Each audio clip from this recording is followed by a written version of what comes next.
Mga bula, pansin na palitan ngang nagpo-post ang Donbell sa kanilang mga social media account ng tungkol sa CBML.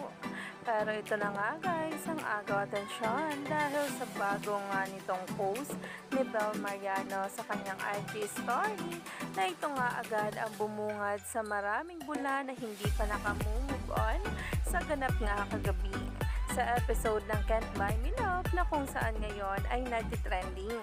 Kaya naman, sabay-sabay nating tingnan at alamin ang nasabing post na ngayon ay kilig na nga ang mga fans.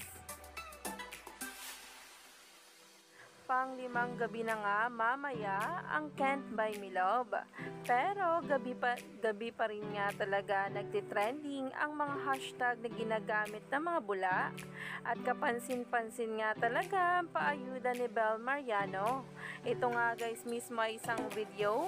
Pero kung makikita nyo nga ay si Donnie Pangilinan or Bingo Mariano sa katauhan nga talaga nito na ginaganapan sa Can't Buy Me Love ay talaga nga nang bumungad ang mukha nito. At talaga nga namang kilig na kilig ang maraming dahil sa daming araw ng mismong eksena ay itong araw ang naipost ni Bel. Grabe nga ang pagkahimlay ng maraming netizens, lalong-lalo na nga ng mga bula dito. Umani nga agad ito ng samot-saring komento sa social media at ngayon ay nagtitrending na. Kaya naman, stay tuned lang tayo for more updates tungkol mismo kay Donnie Pangilinan at Bel Mariano sa mga susunod na ayuda.